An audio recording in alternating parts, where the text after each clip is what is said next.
ఆదిత్య, నేను చెప్పేది జాగ్రత్తగా విను. మా అమ్మ ప్రమాదం నుంచి బతికి బయటపడిందా సరే, నువ్వు నీ కుటుంబ సభ్యులు అదృష్టవంతులవుతారు. అలా కాకుండా మా అమ్మ ప్రాణాలు పోయాయా, ఆ మరుక్షణం నుంచి మీ అందరి జీవితాలతో ఆడుకుంటాను. వెళ్ళిపో. సురేఖ, సురేఖ, నా మాట విను. ఏంట్రా నీ మాట వినేది? ఏంటి వినేది? విన్నాను, నీ కళ్ళబొల్లి మాటలు విన్నాను. నీ మాటల్లో మాయా మర్మం ఉన్నాయని, నీతి నిజాయితీ ఏ మాత్రం లేవని తెలియదు. నిన్నే నమ్మాను, కానీ ప్రతిఫలం నన్ను నమ్మించి నట్టేట ముంచావు. నేను చెప్పేది విను.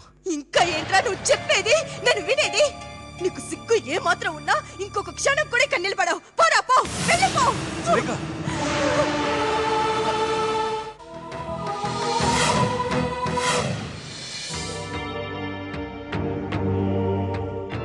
నాన్న, ఏంట్రా? నాకు అనుమానం. నీ అనుమానం ఏంట్రా? ఆంటీ సూసైడ్ విషయంలో. ఏంటో చెప్పురా. ఆవిడ కావాలని అలా చేసుకోలేదని నా సందేహం. అంటే ఆంటీ చాలా ధైర్యంగా ఉండే మనిషి. ఆవిడెప్పుడు తన సహనాన్ని కోల్పోలేదు. అలాంటిది ఈరోజు సడన్గా ఇలా చేసిందంటే నేను నమ్మలేకపోతున్నాను. ఏంట్రా నువ్వు అనేది?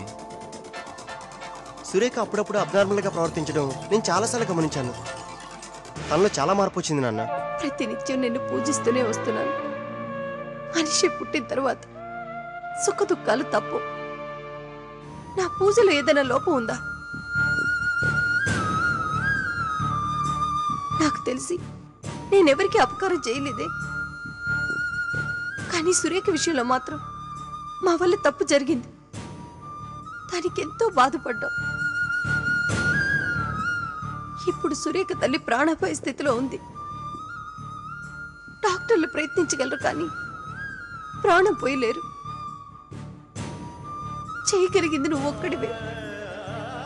నిన్నే నమ్ముకున్న నా ప్రార్థనని ఆలకించు. ఆవిడ్ని కాపాడు.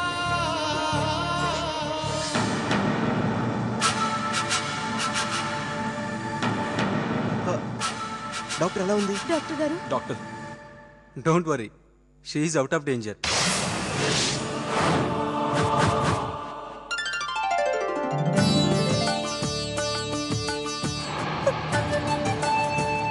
Thanks a lot doctor. థ్యాంక్స్ చెప్పాల్సింది నాకు కాదు, పోలీస్ కేసు కాకుండా చూసిన ఎమ్మెల్యేకి. డాక్టర్, లోపలికెళ్ళి మేము మా వదిని చూడొచ్చా?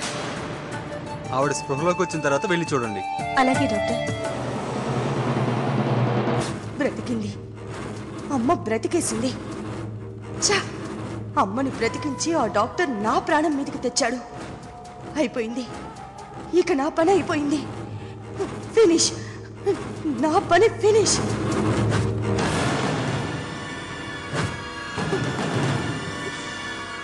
ఒకవేళ ఆమెకి ఏదైనా జరుగుంటే? మీరు సాధ్యమైనంత వరకు ఆ సంఘటన గురించి ఆలోచించకుండా మర్చిపోవడం మంచిది.